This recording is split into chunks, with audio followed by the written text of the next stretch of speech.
تو ہم تھوڑی سی بات سورہ فاتحہ پر کریں گے کہ میرے نبی نے فرمایا اوتیت المثانیہ مکان التورات والمائدہ مکان الانجیل والحوامیم مکان الزبور وفضلت بالمفصلات.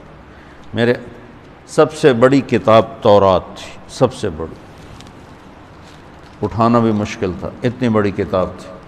میرے نبی نے کہا اللہ نے مجھے سورہ فاتحہ. امام راضی رحمۃ اللہ علیہ ایک دفعہ اپنے خطبہ میں فرمانے لگے کہ اس سے 10,000 مسائل نکلتے ہیں. تو بعض لوگوں نے ان کا مذاق اڑایا.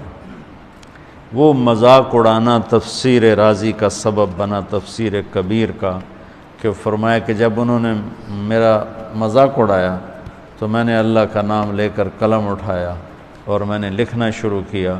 پہلی جلد سورہ فاتحہ پر ہے اور 10,000 مسائل اس بندے نے نکال کے پیش کیے ہیں امت کو.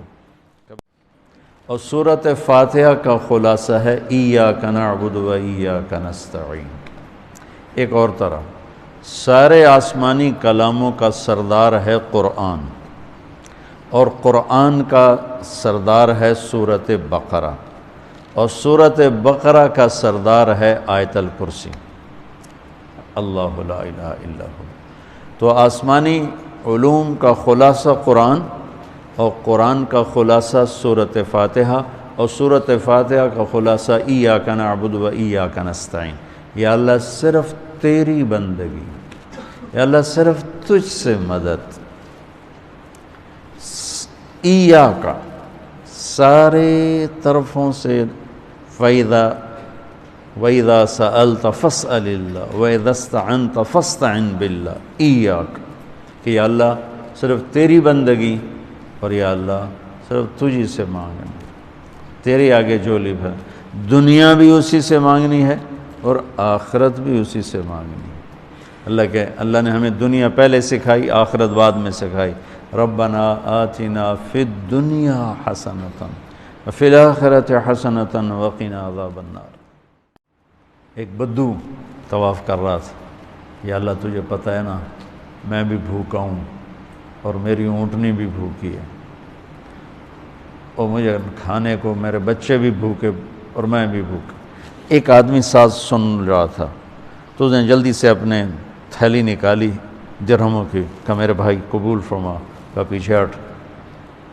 تو اس سے لینا ہوتا تو اس کے گھر میں آتا، جس کے گھر آیا ہوں اسی سے لینا. چل مجھے نہیں چاہیے. وہ طواف سے فارغ ہوا تو اعلان ہوا فلاں ابن و فلاں کہاں ہے؟ تو یہ خود تھے. کہا جی میں ہوں. کہا آپ کے چچا کا انتقال ہوا ہے تو انہوں نے اپنی ساری وراثت آپ کے نام کر دی ہے، چونکہ ان کی اولاد کوئی نہیں تھی. تو 1 منٹ میں اللہ تعالیٰ نے قبول فرمائی. ہشام بن عبد الملک اور سالم بن عبداللہ بن عمر بیت اللہ کا طواف فرما رہے تھے. تو ہشام نے کہا سالم کوئی ضرورت تو بتاؤ. تو وہ کہنے لگے اللہ کے گھر میں ہو کر میں اللہ کو نہ بتاؤں تمہیں بتاؤں، کتنے شرم کی بات. تو ہشام چپ ہو گیا. ہشام بادشاہ تھا بنو امیہ کا. تو جب دونوں باہر نکلے تو ہشام نے کہا اچھا اب تو بولیے، کوئی ضرورت بتائیں. تو سالم بن عبداللہ بن عمر، حضرت عمر کے پوتے، کہنے لگے کیا بتاؤں، دنیا کی یا آخرت کی؟ وہ کہنے لگا دنیا کی بتاؤ، آخرت کی میں کیا پوری کروں گا؟ تو وہ کہنے لگے دنیا تو کبھی اللہ سے نہیں مانگی، تجھ سے کیا مانگا؟ ما سألت من یملکھا فکیف من لا یملکھا. جو دنیا کا شہنشاہ ہے، دنیا تو اس سے کبھی نہیں مانگی، تم سے کیا مانگوں گا؟ تو میرے عزیزو سارے قرآن کا خلاصہ یہ 2 لفظ ہیں ایاک نعبد. امت اللہ کے سامنے سر جھکا دے، ہر حرام چھوڑ دے، ہر حلال پہ آ جائے. بندگی صرف نماز نہیں ہے. بازار کی بندگی کیا ہے؟ سچائی، ناپ تول کا پورا ہونا، وعدے کو وفا کرنا، کھوٹ ملاوٹ سے بچنا، یہ بازار کی عبادت ہے.